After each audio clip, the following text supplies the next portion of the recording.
हुए क्या आगे कोई महिला लड़ाई करने के लिए आ पाएगी? ये तो एक तरकीब है, एक तरीका है कि महिलाओं की आवाज़ या उनके बलात्कारी घटना हुई थी वहाँ पर जो हुआ था सबके सामने है। पिछले दिनों योगी सरकार कैसे बलात्कार पीड़िता की लाश को अपने परिवार की अनुमति के बिना जला देती है। पटना जंक्शन के बाद गौतम बुद्ध स्मृति पार्क के सामने आप देख सकते हैं ये लोग धरना प्रदर्शन कर रहे हैं। और धरना प्रदर्शन इस बात को जंतर मंतर से जुड़ा हुआ धरना प्रदर्शन है, क्योंकि वहाँ पे पहलवानों के द्वारा जो यौन उत्पीड़न के आरोपी भाजपा सांसद बृजभूषण शरण सिंह को संरक्षण देना बंद करो। ये लोग बृजभूषण सिंह जो पहलवान जो हमारे देश की बेटियां मेडल लेकर आती है उसके साथ यौन शोषण होता है और यौन शोषण के करने वाले के ऊपर कोई कार्रवाई नहीं होती है।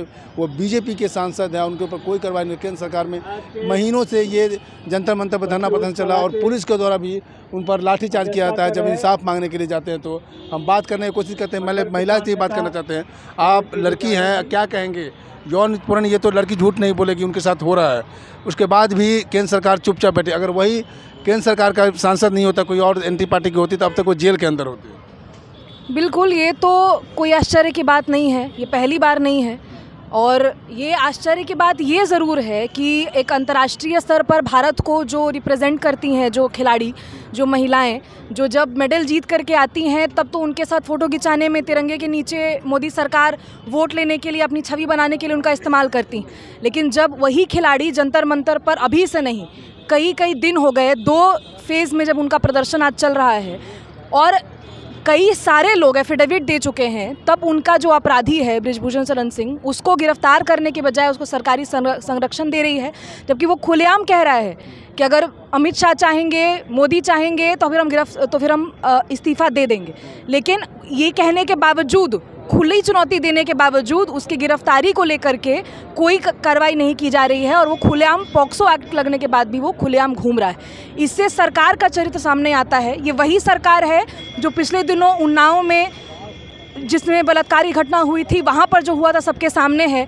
पिछले दिनों योगी सरकार कैसे बलात्कार पीड़िता की लाश को अपने परिवार की अनुमति के बिना जला देती है, वही सरकार है जो आगे आके ये कर रही है।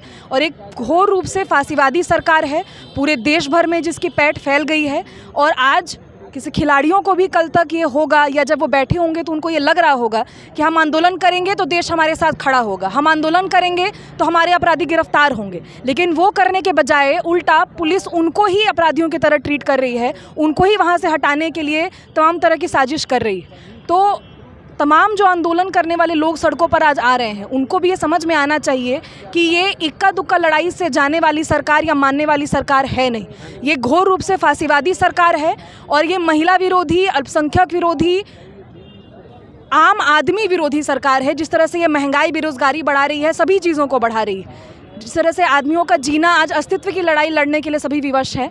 हमारा आह्वान है, जो हम यहाँ आज प्रोग्राम में आए हैं, इसके माध्यम से IFTU सरभारा के माध्यम से आह्वान करते हैं कि इन सभी लड़ाइयों को जो अलग अलग स्तर पर चल रही हैं, उनको एक साथ मिला करके इस व्यवस्था के खिलाफ, इस सरकार के खिलाफ लड़ाई में तब्दील करना पड़ेगा, तभी इसका कोई हल निकलने वाला है। नहीं तो हाँ, ये सुनने में तो आया कि जो लड़कियां जो सामने है, 2-4 लड़कियां हैं, लेकिन सुनने में कि जब से वो इस डिपार्टमेंट में आए बृजभूषण सिंह, हज़ारों लड़कियों के साथ इस तरह की घटनाएं हुई हैं जो बहुत लोग मौन साधी हुई है, डर से सामने नहीं आ रही है। अभी ही जितना लोग का घटना सामने आया, ये घटना सामने आते ही उनका चरित्रहरण पूरी तरीके से शुरू कर दिया गया। बृजभूषण को बचाने के लिए क्या क्या तरकीबें नहीं अपनाई गई, वो पिता समान है, बहुत सारी चीज़ें। और जो लोग सामने आए, जो अपनी इस बात को लेकर के मुखर रूप से सामने आए, उनको सरकारी संरक्षण मिलने के बजाय पुलिस उनकी भक्षक बन के बैठी है और तमाम सोशल मीडिया, सारे प्लेटफॉर्मों का इस्तेमाल करके उनका चरित्रहरण किया जा रहा है। ये एग्जाम्पल सेट कर रही है आज की सरकार। क्या इस एग्जाम्पल को देखते हुए, इस उदाहरण को देखते हुए, क्या आगे कोई महिला लड़ाई करने के लिए आ पाएगी? ये तो एक तरकीब है, एक तरीका है कि महिलाओं की आवाज़ या उनके गुर्गों के खिलाफ, गुंडों के खिलाफ जहाँ भी आवाज़ उठती है उसको इस तरीके से दबा दिया जाए। ये सरकार की चाल है और हम इसका घोर निंदा करते हैं। तो ये सरकार जो है बृजभूषण शरण सिंह को, जो बीजेपी का गोंडा से सांसद है, महिला कुश्ती पहलवानों के साथ जो यौन शोषण किया है, ये पूरे तौर से बीजेपी के सरकार उसको बचा रही है। उसको अभी तक गिरफ्तार नहीं किया है। पॉक्सो एक्ट के तहत उसके अंदर मुकदमा चल रहा है और पूरे तौर से बीजेपी और उसका पूरा टीम, बलात्कारियों का जो टीम है, सारे लोग उसको बचाने का काम कर रहा है। आज उसी के इस सवाल बात को आप मानते हैं कि ब्रिजभूषण सिंह अगर दूसरे पार्टी के ये आदमी होते तो पकड़ा हाँ, निश्चित, अगर दूसरे दल के होते तो कब्बे के पकड़ाए हुए होते। जिस दिन उनके पार्टी का संरक्षण है उनके? हाँ, पूरी तौर से संरक्षण मिल रहा है, बीजेपी का संरक्षण पूरे तौर से, और नरेंद्र मोदी खास करके उनके संरक्षण दे रहे हैं। यूपी के सरकार उसको संरक्षण दे रही है और अभी तक उसकी गिरफ्तारी नहीं हुई है। तो जंतर मंतर से पटना तक ये प्रोटेस्ट आ गया है। जंतर मंतर में कई महीनों से तकरीबन प्रोटेस्ट चल रहा है और लास्ट में यहाँ पर किसान महासभा के द्वारा वो महिला खिलाड़ियों के पक्ष में उनको न्याय दिलाने के लिए यहाँ पर प्रोटेस्ट किया जा रहा है। मैं शंभू कुमार, कैमरा जर्नलिस्ट पवन पासवान के साथ, पटना।